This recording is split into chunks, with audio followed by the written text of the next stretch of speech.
ghosts and the ghouls disturb you. I'll see you soon.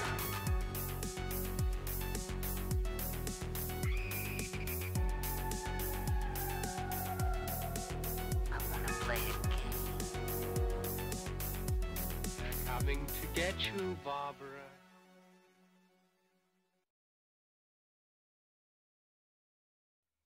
Hey, what's up, guys? This is Josh from Nightmare on Woodsboro Lake. I know I haven't posted in a while or done many videos lately. I just started work again, and I'm still doing the new dad thing, so it's kind of been a process. I mean, bear with me. But tonight I'm not coming to you with a trailer reaction or movie review or anything like that. Tonight I decided let's change it up a little bit again, and this one is geared more towards the kids. I have decided to read a little bit from a book that I found actually while yard sailing, and sorry, excuse me. For me, growing up, like, the gateway into horror for me was, everything from Are You Afraid of the Dark, Goosebumps, Scary Stories to Tell in the Dark, Scooby Doo. I mean, it's not really horror, but like Courage the Cowardly Dog. Lots of different things kind of brought me to horror. So I feel like they all have their place as like a gateway, kind of like, introducing kids to spooky things without being hardcore. So tonight I'm going to go ahead and read a story from the Scooby Doo storybook collection. Let's see if we can find a good story to read tonight. Okay.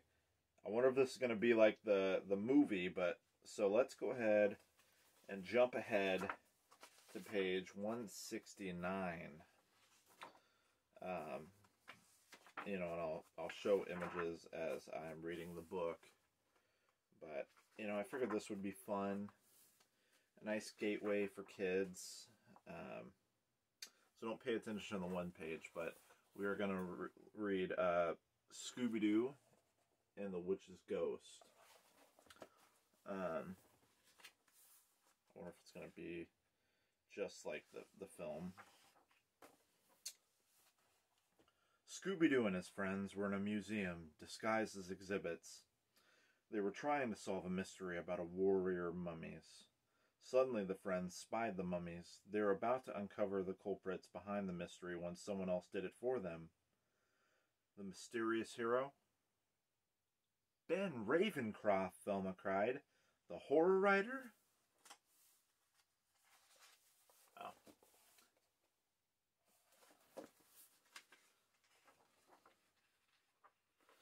The famous writer knew the Mystery Inc. gang too. Ben told them that he had happened to be at the museum doing research for a book. I've always admired your mystery-solving work, he said to Scooby and his friends, then added, I'm going to my hometown of Oakhaven this weekend. It's so peaceful. Why don't you come? Rah, said Scooby. Sorry, I'm going to try to do a little bit of the Scooby-Doo voices. I used to be pretty good at Scooby. Rut-row, Raggy! But, I don't know. It's kind of going away as an adult. Oh no. Oh no, that's not. Missing a page. Okay. But Oakhaven wasn't peaceful at all. Traffic snarled the streets, and tourists scurried to buy t-shirts at Mr. McKnight's drugstore. Ben read from a shirt, I met the ghost of Oakhaven. What was that about? Ghosts, said Shaggy. Rose, echoed Scooby. Was there really a ghost in Oakhaven? Just then Mayor Corey hurried over. That's not just any ghost, he explained to the gang. That's the ghost of Sarah Ravencroft. She is one of Ben's ancestors. We must have disturbed her spirit when we built our Puritan village. The townspeople had built model village for tourists to visit. One that looked centuries old, with houses, shops, and people dressed in Puritan costumes. Mayor Corey proudly showed everyone the sights, including old-fashioned prison stocks. Shaggy got into the spirit right away, pretending to be locked up. He cried, "Look, Scoob! I've been caught!" I can't do Shaggy. Zoinks! You gotta be like Matthew Lillard or the original voice to do that. I don't know. Scooby... Oh, did I show you guys the picture? Dang, nabbit. I don't do this very often. Oh, there we go. Yeah. Just like your teacher would do to you in elementary school. I hope you're enjoying this. Scooby grinned. Then he took a turn with an old butter churn. Only he didn't stir it to turn milk into butter. He played it like a guitar. Suddenly he dropped the churn. "Rover!" cried Scooby, chasing a gopher down a hole. A moment later he popped back up. He had lost the gopher, but found a small rusty buckle. "Too bad Scooby didn't find Sarah in Ravencroft's journal," Ben told the gang. "She was accused of being a witch. That book would clear our family's name." The gang looked around the village. They walked past a turkey pen and a pumpkin patch. Then Shaggy and Scooby strolled over to the Oak Haven restaurant for lunch. The owner, Jack, read them all the items on the menu. Shaggy's mouth watered. "Sounds great!" He said, "Like, give us 2 of everything." I've got to add some life to the characters, even if I can't do Shaggy's voice. Meanwhile, at Ben Ravencroft's mansion, Daphne, Fred, and Velma stared wide-eyed at the horror writer's gruesome knickknacks and pictures. Fred wandered over to a portrait. A young Puritan woman grasping a journal, standing by a tall oak tree.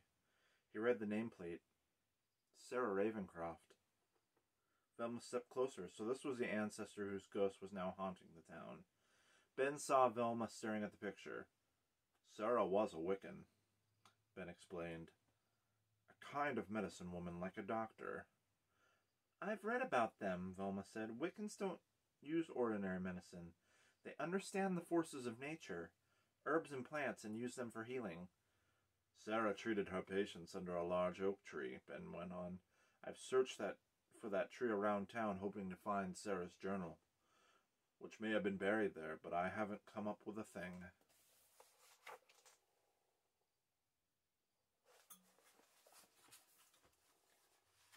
This is exactly like the movie. If you haven't seen that one, I recommend it. It's classic. A few minutes later, everyone went to meet Shaggy and Scooby. At the Oak Haven restaurant, shocked customers were watching the friends chow down. It was like nothing they'd ever seen. Scooby chomped at a giant ham bone. Shaggy stuffed handfuls of fries into his mouth. "Is there anything left in the kitchen?" Velma joked, eyeing the plates piled high with bones and leftover. "Let's go and see if that ghost makes an appearance tonight," Fred said to Shaggy and Scooby. The 2 friends stared, frightened, at each other. "Like, we'd love to," Shaggy told his friends, "but we haven't had dessert yet." Gotta add some crackle to their voice, to Shaggy's voice, I feel like. So, hold on. Look at me getting ahead of myself. Oh yeah, look. So Ben took Velma, Daphne, and Fred around town trying to spot the ghost, while Shaggy and Scooby gobbled down 12 pies. Finally, they staggered out of the restaurant. It was nighttime now, and the dark street was empty. Thud, thud. Suddenly, loud, heavy footsteps sounded. Shaggy and Scooby stopped short. They may have had a misprint here. It says Shabby and Scooby. I guess, got tired of being called Shaggy.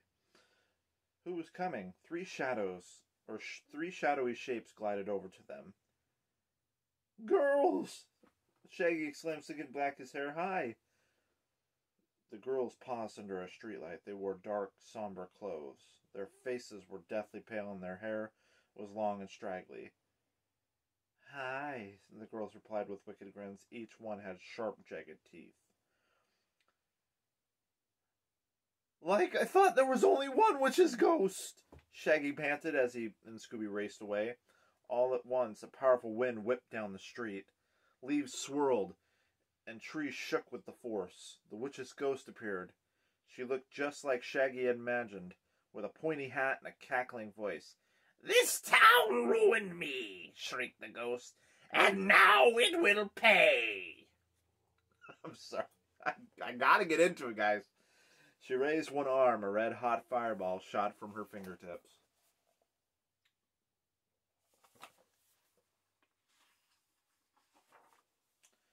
Scooby and Shaggy took off.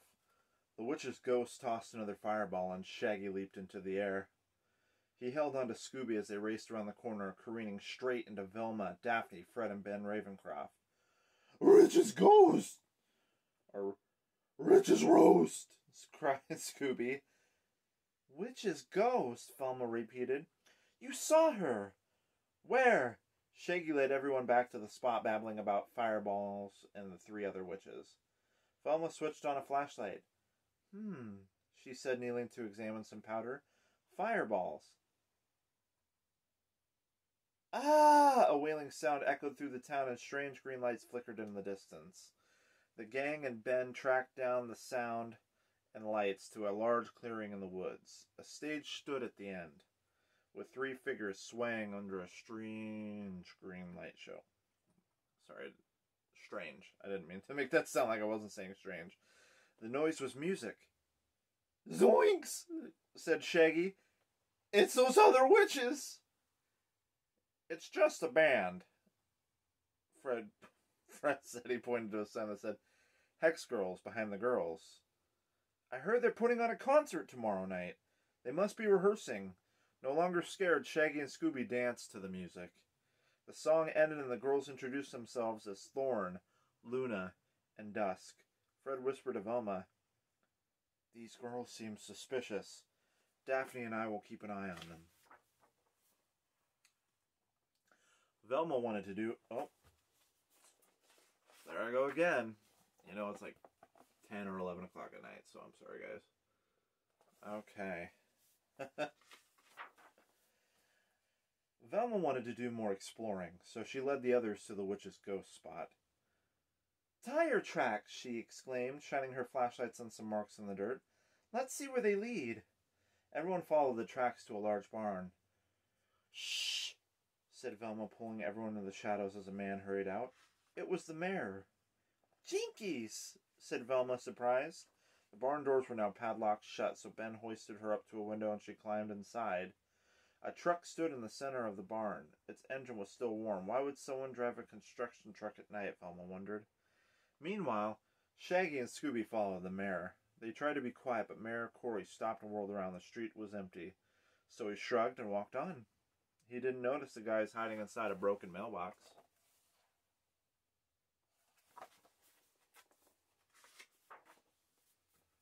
A few minutes later, Shaggy and Scooby watched the mayor take a package from the shopkeeper. They trailed him to a hotel, where he delivered the package to the owner. "Zoinks!" Shaggy whispered. "This mayor is like one busy guy." "Rah!"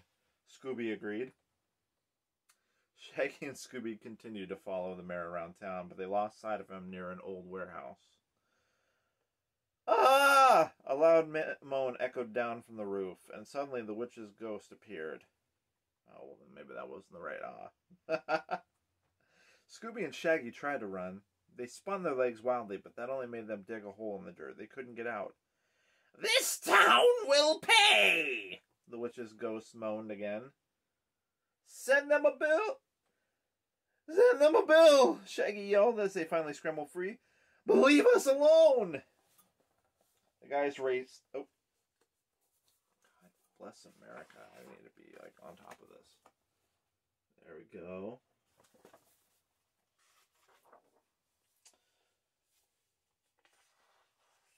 The guys raced right past their friends and squeezed into another mailbox, quivering with fear. "So what happened?" Velma asked, shaking the mailbox.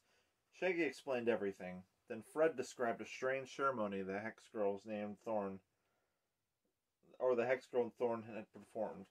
She had crushed plants and flowers to make some sort of potion. Velma thought a moment. A phone call would have to be made, and then a can solve the mystery, she declared, and we can leave. Leave? Shaggy, then Scooby popped free of the mailbox and hugged Velma with joy. But I need one more clue, she added. Back at the concert stage, Velma whispered her plan to the gang. Fred and Daphne nodded, then scurried into the woods. But Shaggy and Scooby were more interested in putting on a show. Hey, Thorn hissed. Suddenly appearing behind the palace, she bared her fangs menacingly. Scooby gulped. Rory! Thanks for coming, Velma said, hurrying to greet the spooky musicians. But why did you call us? What are we doing here? All at once, a blast of wind hit the stage. The witch's ghost was back. Run! Shaggy cried, his hair standing on end. The ghost hurled a fireball. Everyone scrambled off stage with the witch's ghost close behind. It was going just the way Velma had planned. Now to catch the ghost. Suddenly, Velma flung herself to the ground, pretending to trip. The ghost screeched to a stop. Now! Velma shouted into the woods. A tree branch sprang forward, snapping a wire in two. The ghost flew backward out of control, straight into a net hung between two bushes. Velma had set a trap. Daphne and Fred came out from behind the bushes. Fred looked at the ghost, who was trapped and moaning in the net. Let's see who this is, he said. He pulled off the witch's mask. Everyone gasped. Like, it's the t-shirt guy, Shaggy exclaimed. Mr. McKnight! He was the man who'd ran the drugstore, and as it turned out, he was also Thorn's father. Daddy, said Thorn. I can explain what happened, Velma said. Mr. McKnight got the fireball powder from Thorn's stage props. Then she pointed to the truck. It was the same one she had seen in the bar. Now it was parked in the woods next to a giant fan. The truck had a wire device that made the ghost fly. The fan created the wind. So it took more than one person to pull off this scam. Jack, the restaurant owner, stepped out of the darkness, followed by the hotel owner, the shopkeeper, and finally the mayor. They hung their heads ashamed. Well, let's go ahead and show you the pictures here. These people made money from tourists who came to see the ghost, Velma said. And we are not witches, one hex girl told them, taking out her fake fangs. We just pretend for our act, but Thorn is really a Wiccan, and she even makes herbal drinks to soothe our throats for the singing. So that was the potion. We found Sarah's gravestone when we built our Puritan village, the mayor went on. We remembered how she had been accused of witchcraft. Oh, I should do the mayor's voice. We remembered how she had been accused of witchcraft. So we used her as our ghost. But we didn't find that journal. Velma thought back to the portraits in Ben's home. Sarah stood in front of an old oak tree holding a book that had a buckle. The buckle was just like the one Scooby had found when he chased that gopher down a hole, right by the stump of an oak tree. Oh, and where there's a buckle, Velma told herself, maybe there's a book. Immediately she dangled 2 Scooby snacks in front of Scooby and told him to find the hole. He raced to the spot and dug up a strange-looking book. Ben grabbed it. He grinned, but it was an evil grin that darkened his face. This isn't a journal, he growled in a low, threatening voice. It's a spell book. Sarah was a witch. Velma gasped. He had known it all along. I think it meant she. There are some mistypes in this book. And I set up the museum meeting, he told the gang, so you could help me find it. Now, I don't remember for sure, but I think in the film, Ben's voice was done by,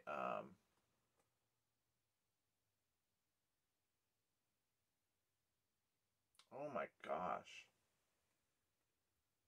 Tim Curry. I'm pretty sure it was Tim Curry, sorry. But yeah.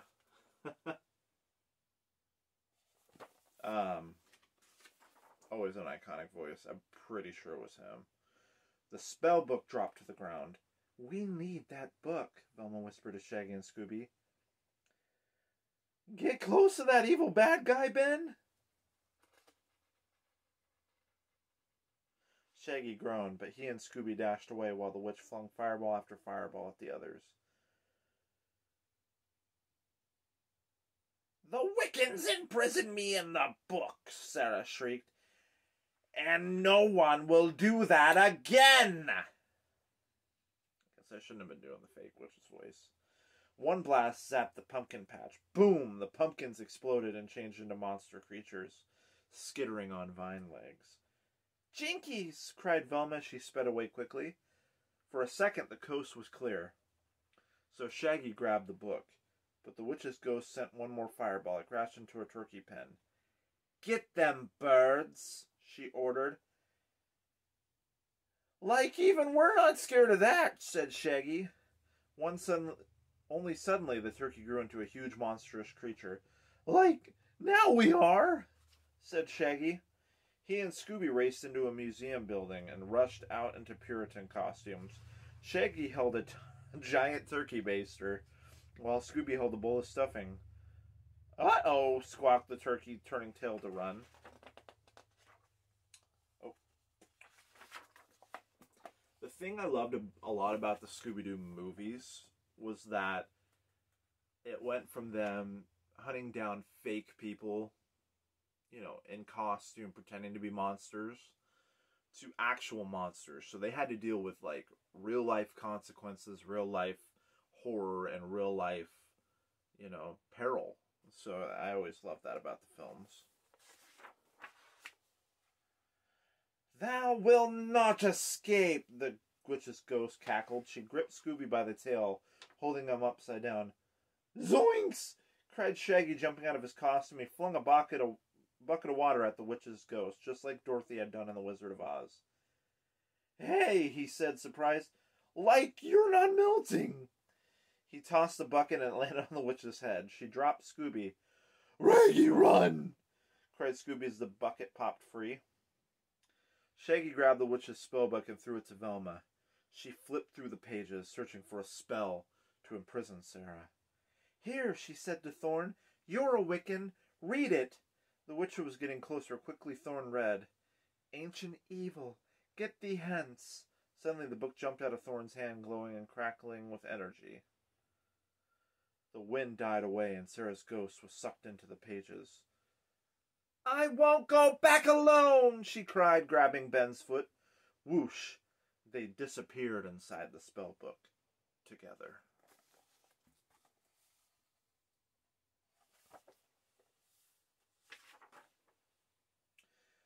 That night, the Hex Girls, along with Shaggy and Scooby, performed their concert to a sellout crowd.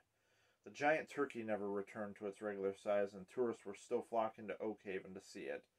The mayor and the townspeople grinned happily. "Scooby-Dooby-Doo!" Scooby hissed and grinned back, showing off his brand new fangs.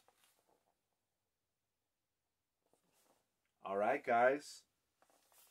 That was Scooby-Doo and the Witch's Ghost.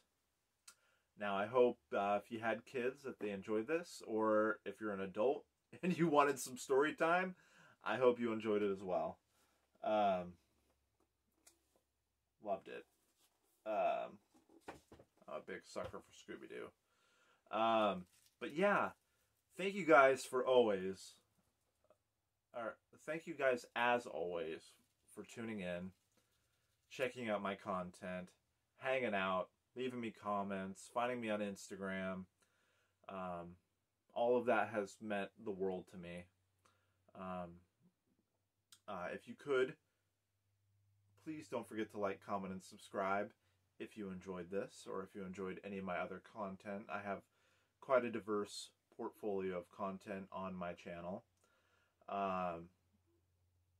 And stay tuned, plenty more to come as I can.